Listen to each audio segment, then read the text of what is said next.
नमस्कार, संगीत शब्दकोश चैनल में आपका स्वागत है। आइए देखते हैं संगीत पारिजात ग्रंथ का परिचय और उसमें संगीत संबंधित व्याख्या। संगीत पारिजात नामक प्रसिद्ध ग्रंथ के रचनाकार पंडित अहोबल का जन्म 17वीं शताब्दी के पूर्वार्ध में दक्षिण भारत में हुआ था। आपके पिता का नाम श्री कृष्ण पंडित था, जो दक्षिण भारत के द्रविड़ ब्राह्मण थे और संस्कृत के प्रकांड विद्वान भी। अहोबल ने संस्कृत की शिक्षा अपने पिता से प्राप्त की थी। अहोबल ने दक्षिणी संगीत की शास्त्रीय एवं क्रियात्मक शिक्षा प्राप्त करने के उपरांत उत्तर भारत की ओर ज्ञान प्राप्ति हेतु निकले।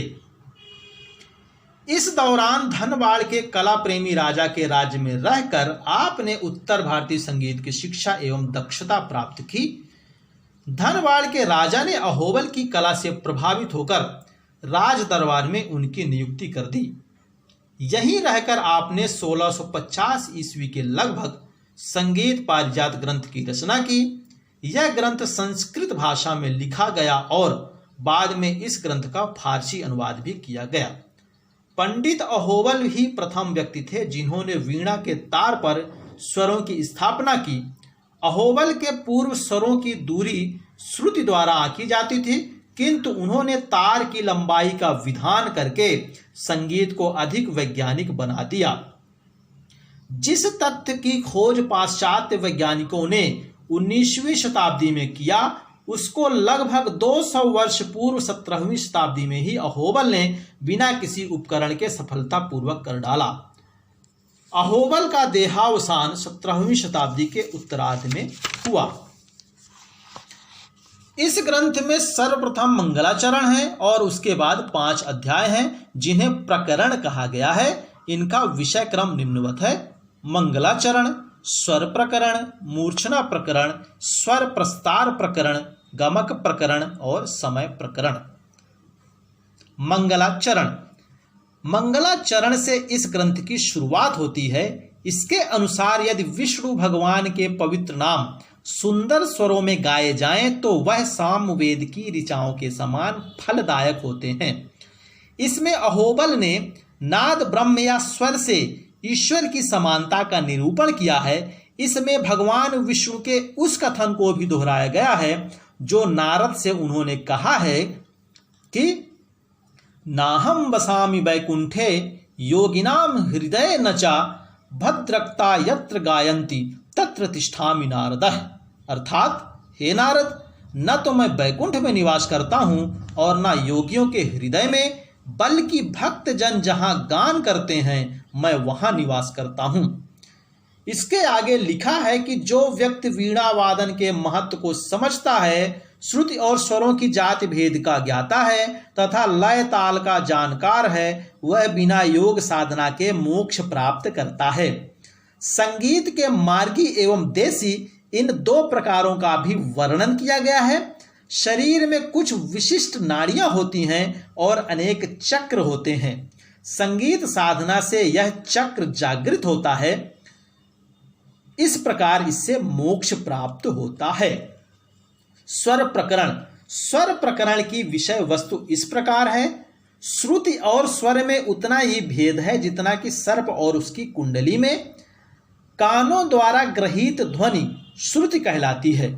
22 श्रुतियों के परंपरागत नाम और इन श्रुतियों की 5 जातियां दीप्ता, आयता, करुणा, मृदु और मध्या दिया गया है। जिस प्रकार गन्ना रस से परिपूर्ण होता है, उसी प्रकार श्रुति के अंदर जाति व्याप्त होती है। शुद्ध स्वर 7 हैं और स्वर की परिभाषा जो स्वतः सुनने वाले के चित्त को आकर्षित करे वह स्वर है, इस प्रकार वर्णित है। पंडित अहोबल के स्वर अध्याय में 7 शुद्ध और 15 विकृत स्वर प्राप्त होते हैं, जिनके लिए 22 नाम दिए गए हैं। कुछ स्वरों के नाम 1 से अधिक माने हैं। 22 स्वर और उनके 29 नाम तो प्राप्त होते हैं, लेकिन जितने रागों का वर्णन किया गया है उनमें से किसी में भी 12 से अधिक स्वरों का प्रयोग नहीं किया गया है। किसी प्रकार की राग वर्गीकरण पद्धति का उल्लेख भी इस ग्रंथ में नहीं किया गया है। राग प्रारंभ करने वाले स्वर समुदाय को उद्ग्राह कारक परिभाषा प्रदान की गई है। वादी संवादी स्वरों के मध्य 8 अथवा 12 श्रुतियों का अंतर होता है। वादी को राजा, संवादी को मंत्री, अनुवादी को सेवक और विवादी स्वर को शत्रु के समान माना गया है। स्वरों को जातियों में वर्गीकृत किया गया है। इन स्वरों के रंग भी बताए गए हैं। सा गुलाबी, रे हरा, गा पीला, मा सफेद, पा श्याम, धा पीला और नी स्वर बहुरंगी कलर का यानी रंग का होता है। 7 स्वरों के पृथक पृथक देवता, रस और छंद का भी वर्णन इस अध्याय में किया गया है।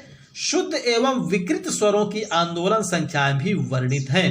अहोबल ने इसमें 122 रागों का वर्णन किया है। ग्राम मूर्छना प्रकरण। विशिष्ट स्वरों के समूह ग्राम कहलाते हैं। ग्राम 3 माने गए हैं, षडज, मध्यम और गांधार। षडज ग्राम सबसे उत्तम है।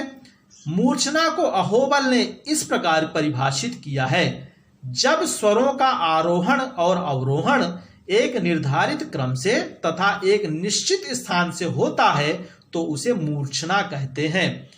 उनके अलग अलग नाम भी हैं, जैसे उत्तरा, मंद्रा, रजनी, उत्तरायता आदि। ग्रंथकार यानी पंडित अहोबल ने इस अध्याय में शुद्ध, संपूर्ण, साडव और औडव तीनों की मूर्छनाओं की उत्पत्ति का उल्लेख भी यानी तीनों जाति की मूर्छनाओं की उत्पत्ति का उल्लेख भी किया है।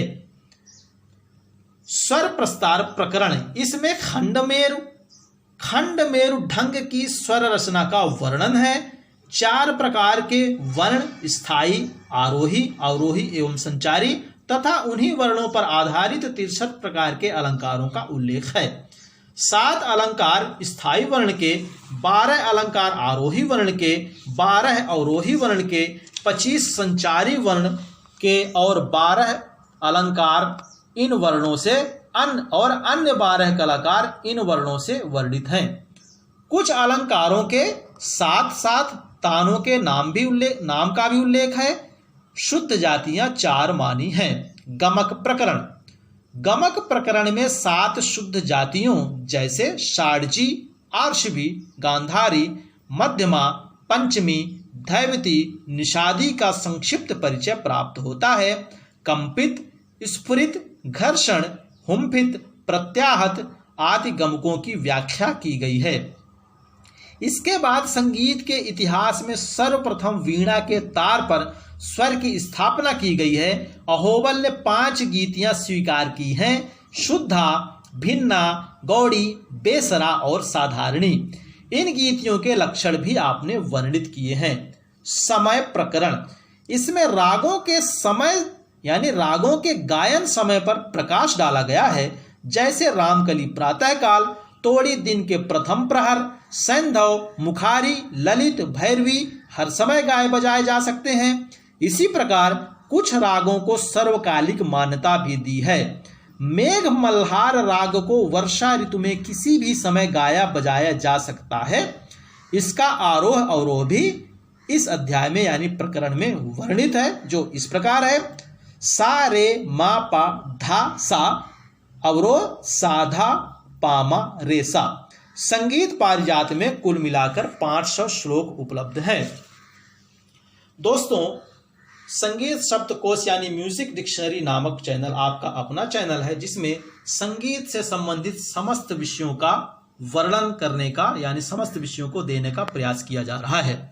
यदि हमारा प्रयास आपको अच्छा लगे तो आप हमें अपना सुझाव और कमेंट्स जरूर दें, और कृपया आप हमारे चैनल को सब्सक्राइब नहीं किए तो सब्सक्राइब कर लें और हमारे वीडियो को लाइक और शेयर भी करें। धन्यवाद।